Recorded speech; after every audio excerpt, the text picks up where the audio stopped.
Have you ever felt that the world we know is just a thin shell hiding something deeper and more mysterious? In this story, we'll take you deep into the woods where someone discovers something unexpected, a window without glass standing alone in an empty clearing. But when he looked through it, what he saw was far from ordinary. This is not just a window. It's a gateway to another world, or perhaps a terrifying part of yourself you've never known about before. It all started with innocent curiosity about a window found in the woods, but it ended with an unforgettable nightmare. Join us today as we take you on a journey filled with mystery and horror to uncover the chilling truth behind the window and what happened to that person when they crossed the boundaries between reality and imagination. If you're enjoying this story so far, don't forget to hit the like button. Subscribe to our channel for more thrilling and suspenseful stories like this one. Stay with us to discover even more puzzles and secrets in upcoming episodes. The window. My boots crunched over damp leaves as I followed the winding trail deeper into the woods. The air smelled of moss and earth, thick with the scent of rain that had passed through earlier in the day. I was supposed to stick to the main path, but curiosity had gotten the better of me. The forest was quiet. Too quiet. I had hiked these woods before, but I had never seen this clearing. The trees parted around it, their skeletal branches curling inward like fingers. The grass was overgrown, patches of wildflowers dotting the landscape. But none of that mattered because in the very center of the clearing stood a window. Just a frame. No glass. It was tall and weathered, the paint long stripped away by time. It looked like it had been ripped from an old house and placed here, upright, with no walls to support it. My stomach twisted. Something about it felt wrong. I stepped closer. From this side, I saw only the forest beyond. Trees stretched toward the sky, the same as before. But when I moved, just slightly, so that I was directly in front of it, I stopped breathing. Through the empty frame, I saw my bedroom. Not just a bedroom that looked like mine. My bedroom. The familiar bookshelf stood against the far wall, overflowing with half-read novels and trinkets. My desk, cluttered with notes and empty coffee cups, sat beside it. The curtains were drawn, the dim glow of my bedside lamp casting long shadows over the walls. And there, lying in bed, was me. I stumbled back, my heartbeat slamming against my ribs. My mind scrambled for a rational explanation, but nothing made sense. I wasn't dreaming, I could feel the cool air on my skin, the dampness from the earlier rain still clinging to my jacket. I took another step forward, peering through the frame again. The scene hadn't changed. The figure I was still there, curled under the covers. My chest rose and fell with steady breaths, my head turned slightly toward the window. But then, as I watched, I opened my eyes. Not the me standing here. The me in the bed. I stared at myself, and myself stared back. The figure in the bed didn't move. Just lay there, eyes wide, locked onto mine through the window in the forest. A chill ran down my spine. I raised a shaking hand. The me in the window raised one, too. I turned my head slightly. So did they. I was about to step back, to run, when something changed. The figure's lips parted. A slow, stretching smile spread across its face. Too wide. Then, ever so slightly, it shook its head. I gasped and stumbled backward. My foot caught on a root, and I hit the ground hard, my hands scraping against damp earth. The moment I was out of view, the connection broke. I couldn't see the bedroom anymore, just trees, rustling slightly in the wind. My breath came in ragged bursts. I pushed myself up and bolted, not stopping to look back. But as I ran, new, horrifying thought crept in. What if, when I got home, I wasn't the one waiting there? I ran. Branches whipped at my arms as I pushed through the undergrowth, feet slipping on the damp earth. My heartbeat pounded in my ears, my breath ragged. The forest felt darker now, the trees pressing in, shadows stretching longer than they should. I kept expecting to hear footsteps behind me, but the woods were silent. Too silent. No wind. No birds. Just my own panicked breathing. I didn't stop until I reached my car. It sat where I had left it, parked at the end of the trail, half hidden by the overgrown brush. My hands shook as I yanked open the door and threw myself inside, slamming it shut behind me. For a moment, I just sat there, gripping the steering wheel so tightly my knuckles turned white. My mind raced, trying to make sense of what I had seen. It wasn't possible. It had to be some kind of trick. Maybe I had inhaled something weird in the woods. Maybe there was some logical explanation, an optical illusion, a hallucination, anything other than what my gut was telling me. That I had just seen myself. And that it, whatever it was, had seen me too. I forced a deep breath and turned the key. The engine rumbled to life, breaking the awful silence. My headlights flicked on, illuminating the trees ahead, casting long, skeletal shadows across the dirt path. I didn't look back. The drive home was a blur.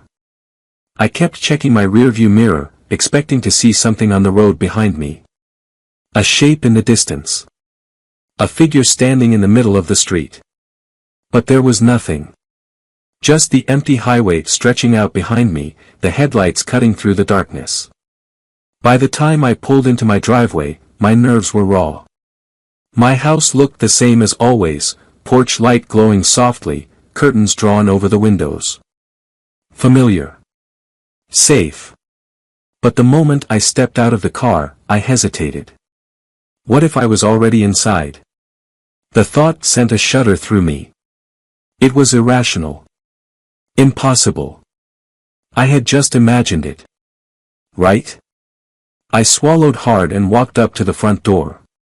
My hands were clammy as I unlocked it and pushed it open. The house was quiet. I stepped inside, locking the door behind me.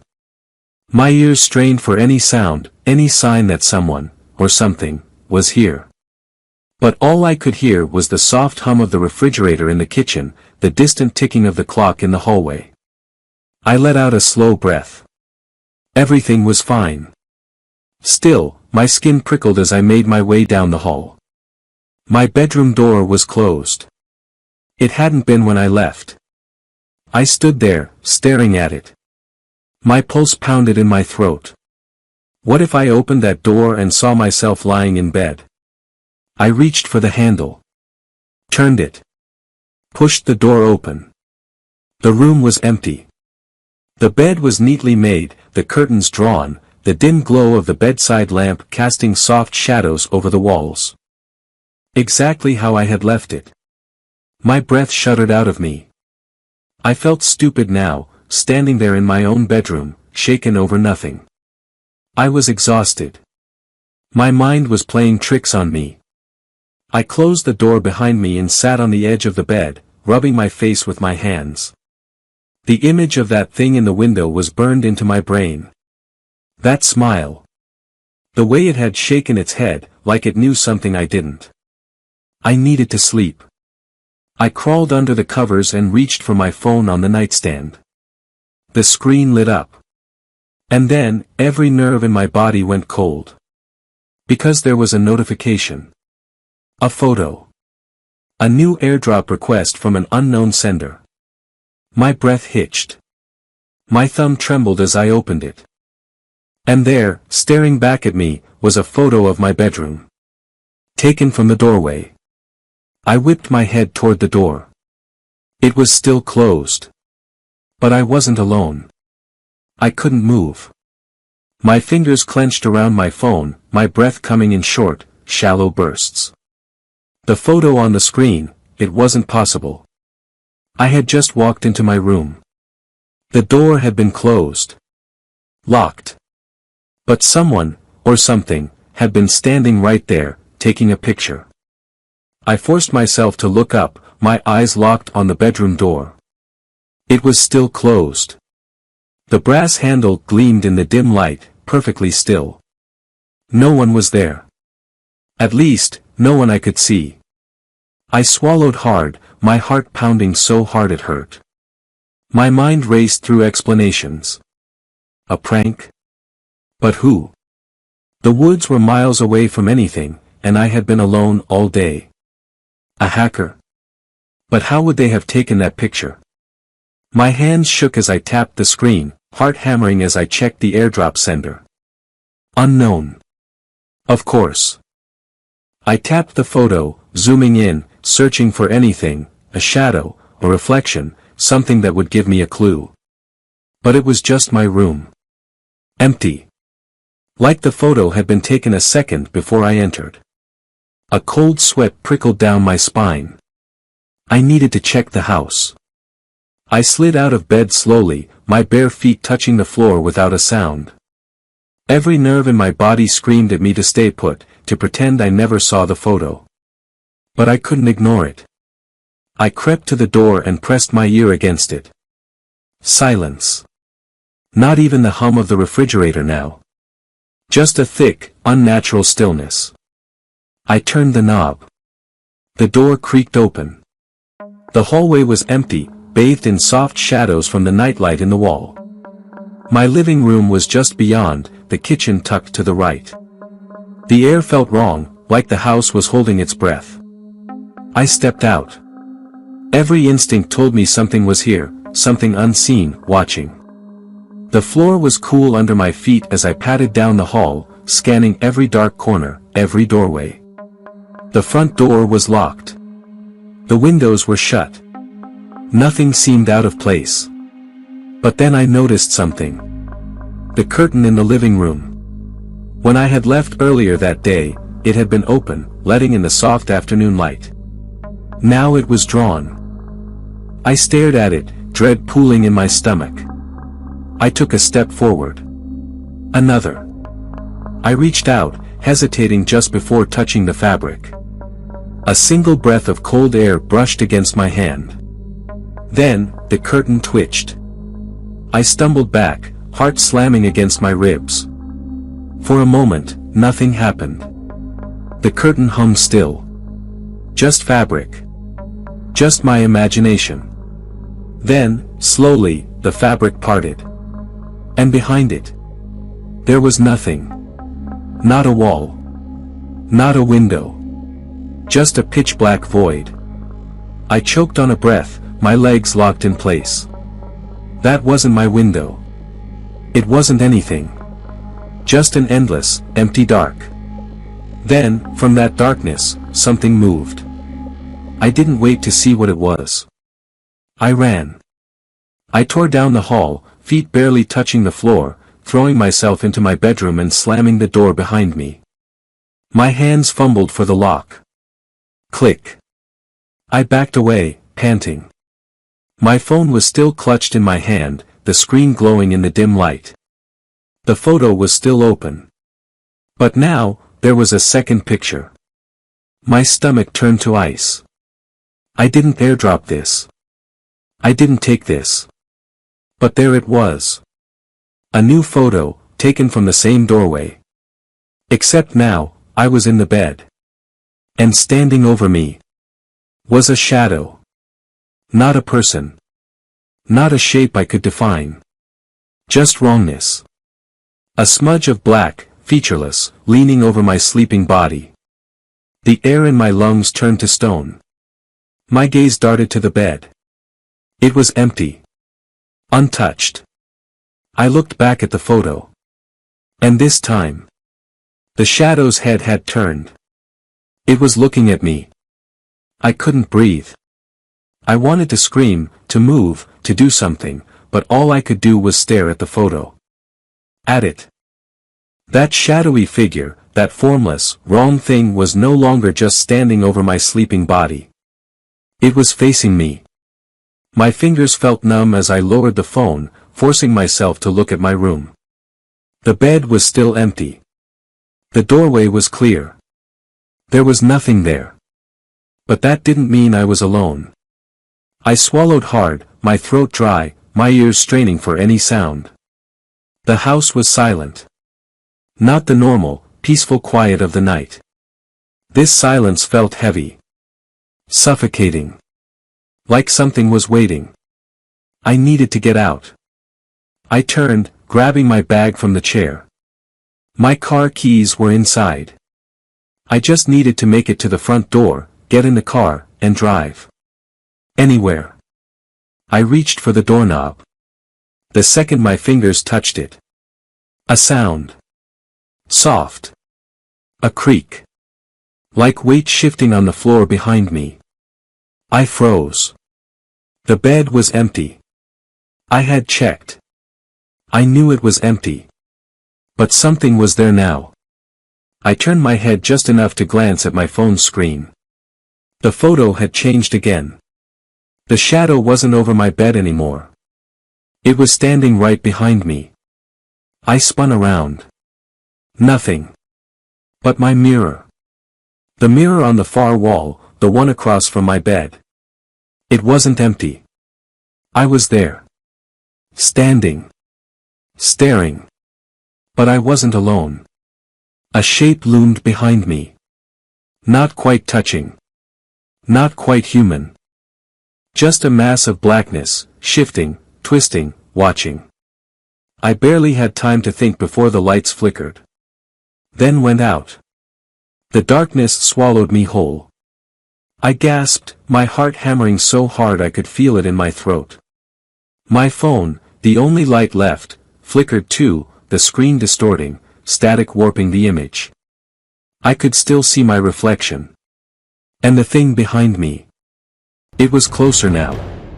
So close that if it had a mouth, it could whisper in my ear. I couldn't breathe. I squeezed my eyes shut, my fingers curling so tightly around my phone it hurt. This isn't real. It couldn't be. I had to move. I forced myself to take a step back, reaching for the wall, for the door, for anything solid. My fingers found the handle. I turned it. The door wouldn't open.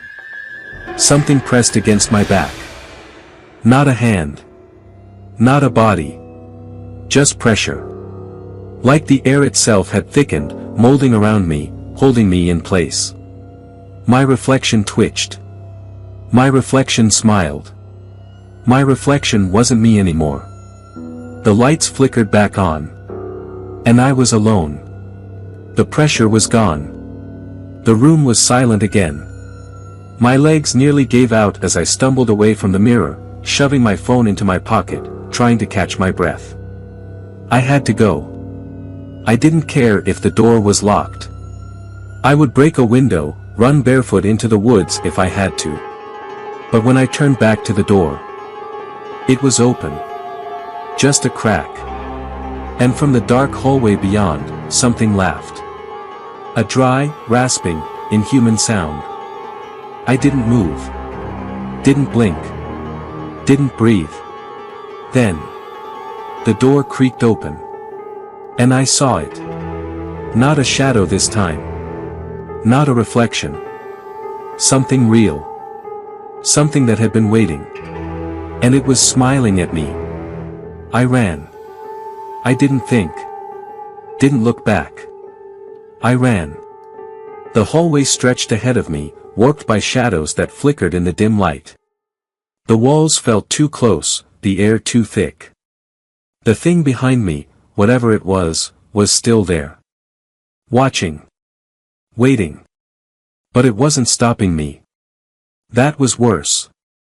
I didn't care where I was going, just that I had to get out. Out of the house. Out of the town. Away from whatever had stepped through that window in the woods. My hand slammed against the front door. Unlocked. I didn't hesitate. The night air hit me like a shock of cold water, but I didn't stop. My car was pointless, keys still in my bag still upstairs, and I wasn't about to go back. The only place left to go was the one place I never should have been in the first place. The woods. I sprinted across the yard, my lungs burning, my legs screaming. I didn't care. The trees loomed ahead, dark and endless, swallowing the last bits of moonlight. My chest tightened at the thought of stepping back into them. But I had no choice. Because something was behind me. I heard it. A slow, dragging step. Not running. Not chasing. Because it didn't have to. I hit the tree lean at full speed, branches clawing at my arms, twigs snapping beneath my feet. The deeper I went, the quieter the world became. Like it was holding its breath. I didn't know where I was going. My phone was still in my pocket, but I wasn't about to slow down and check the time. Or the messages. Or the camera. Not after what I had seen. The clearing. That was the only answer. I had to find it again. I pushed forward, lungs burning, feet aching, my mind screaming at me to turn back, but there was nothing to turn back to. The laughter followed me. That dry, rasping sound. Closer now. I bit down on a whimper, refusing to look back. I wasn't fast enough. It was always right there. A root caught my foot. I hit the ground hard. Pain shot up my arms, my palms scraping against rock and dirt. I gasped, trying to push myself up. And then I saw it. Ahead, in the distance. The window. Still standing in the clearing. Still wrong. Still showing something I knew wasn't real. I scrambled to my feet, ignoring the way my body ached, the way my breath came in sharp, uneven gasps. I had come back here for a reason. I didn't know what it was. But something did. The laughter stopped. And I knew, without looking. It was standing right behind me. I didn't want to turn around. I knew it was there. I felt it. Close enough that if I moved too slowly, if I hesitated for even a second, it could reach out and... No. I couldn't think about that. The window was in front of me. Still standing in the clearing. Still impossible. The scene inside hadn't changed. My bedroom. Exactly as I had left it. Except for one thing. The figure in my bed was sitting up now. I could see its head tilt toward me. A shadowy blur, just out of focus. I didn't have time to think. I ran straight for it. My body slammed into the frame, and for a brief, impossible second, I thought I'd just crash through it. Fall forward into nothing. But instead, the world snapped. A cold rush of air sucked the breath from my lungs, like I was being pulled through a vacuum. My ears popped, and everything went silent. My vision fractured, like looking through broken glass, flashes of movement, color, but nothing that made sense. Then, I hit the floor. Hard. My limbs tangled beneath me, and I gasped as the air punched from my chest. The world spun. My head throbbed. The silence stretched out, thick and unnatural, pressing in from every direction. I forced myself to sit up, blinking against the disorientation. And then I saw it. I was home. Or, it looked like home. I was sitting on my bedroom floor, facing the bed. The sheets were rumpled, just like they had been when I left. My phone was still on the nightstand, its screen dark. The window in the wall showed the same quiet neighborhood street. For a second, I almost believed it. Then my eyes landed on the door. It was wrong. Slightly too tall. The edges too sharp. And the shadows beneath it. They moved. A slow, pulsing shift, as if something on the other side was breathing. I pushed myself to my feet. My hands were shaking. I didn't know what I had expected, but I knew this wasn't right. I turned back to the window, hoping, praying, that I could step through it again. But it was gone. Just a blank wall. Like it had never been there at all. A soft creak behind me.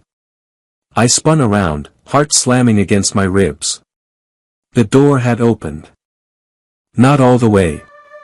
Just enough to show the darkened hallway beyond. And in that hallway, something stood waiting. Not moving.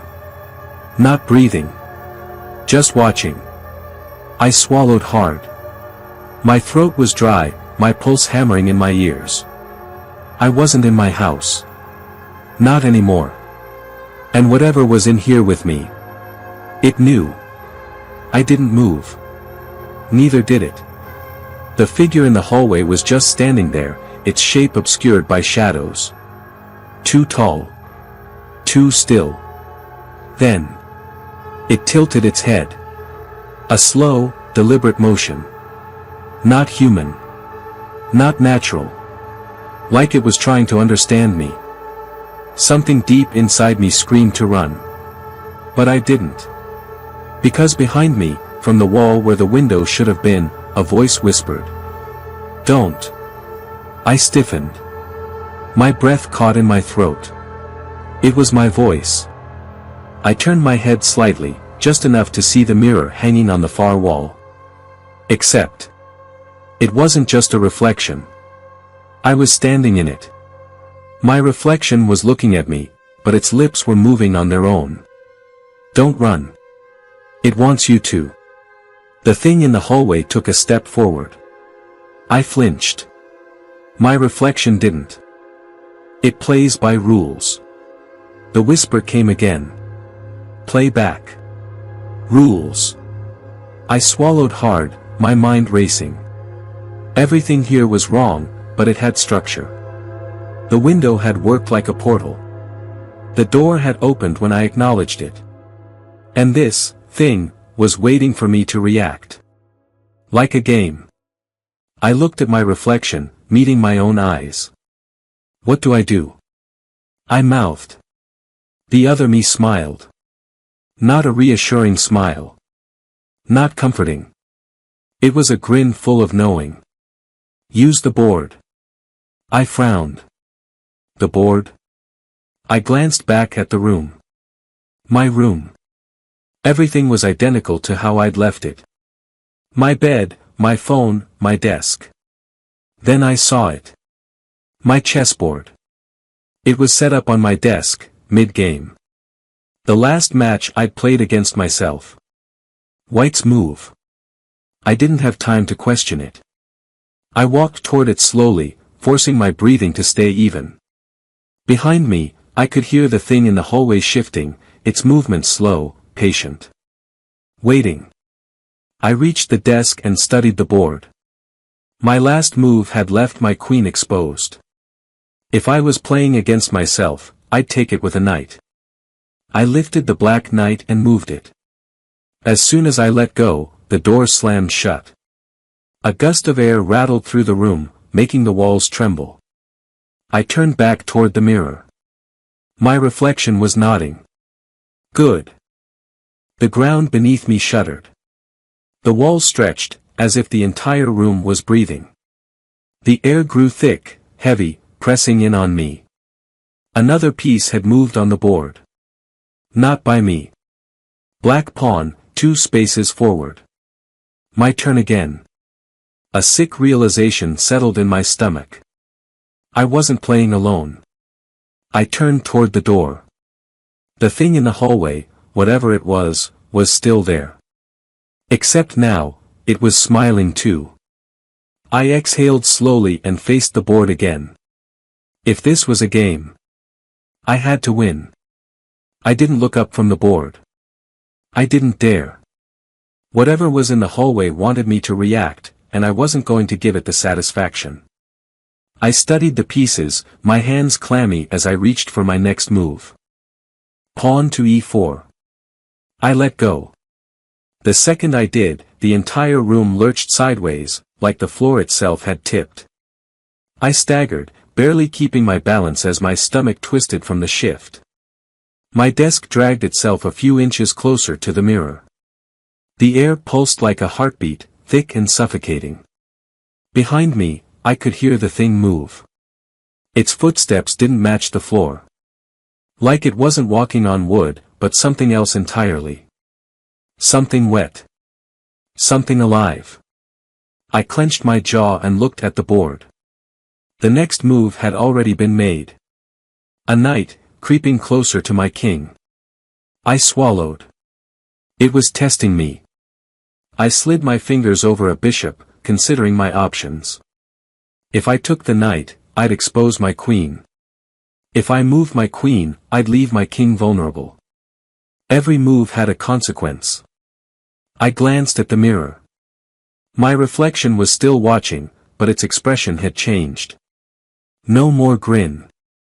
No amusement. It looked worried. That made two of us. I shifted my bishop forward, threatening the knight. As soon as I let go, the room shuddered again. The door to the hallway slowly creaked back open. And the thing in the shadows stepped inside. I gripped the edge of my desk so hard my knuckles turned white. It was closer now. I still couldn't see its face, if it even had one, but its shape was wrong. Its limbs were too long, its spine curved unnaturally. And worst of all, I could hear it breathing. Deep, wet gasps. Like it was trying to taste the air. I forced my eyes back to the board. The game wasn't over. I could still win. The pieces rattled. Another had moved, on its own. The knight was now right next to my king. I was running out of time. My reflection in the mirror shook its head. Wrong move. A chill crawled up my spine.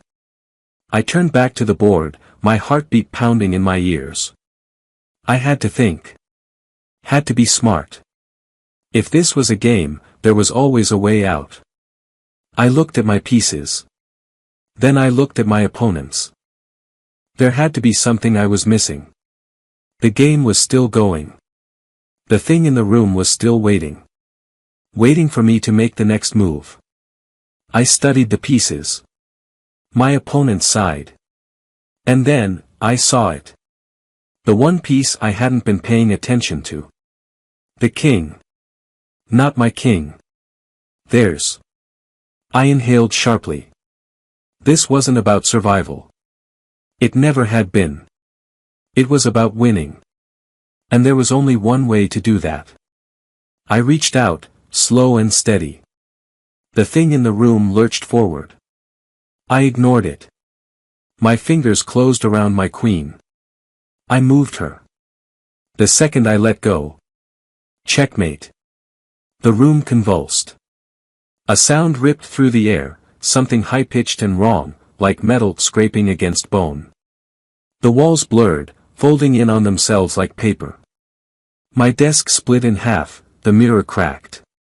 And the thing in the room. It screamed. Not a sound of pain. A sound of rage. I squeezed my eyes shut, gripping the edge of the table as the world collapsed around me. And then. Silence. A different kind this time. Not heavy, not pressing. Just, empty. I opened my eyes. The board was gone. The room was normal again. And I was alone. At least, that's what I thought. Until I saw the mirror. The reflection inside it. It was still playing the game. And this time. It wasn't me sitting in the chair. In the end, the protagonist discovered that some things are not what they seem. The window in the forest was more than just a puzzle or strange phenomenon. It was a gateway to another world, or perhaps to a dark side of himself he wasn't ready to confront. What happened after that night is not a story easily told. Everything around him turned into unsolvable mysteries and questions without answers. Was what he saw real? Or was it merely a weakness of the mind? But the most terrifying truth is that there's something in that forest that doesn't want to leave him alone. Some people vanish without a trace. Some secrets remain buried forever. But can we always trust what our eyes show us? Or are there hidden forces controlling our lives without us realizing it? Thank you for watching. If you enjoyed this chilling story, don't forget to hit the like button and subscribe to the channel for more thrilling tales filled with suspense. Join our community to stay updated with all the latest content. Until next time, remember, not everything is as it seems. Stay tuned for more.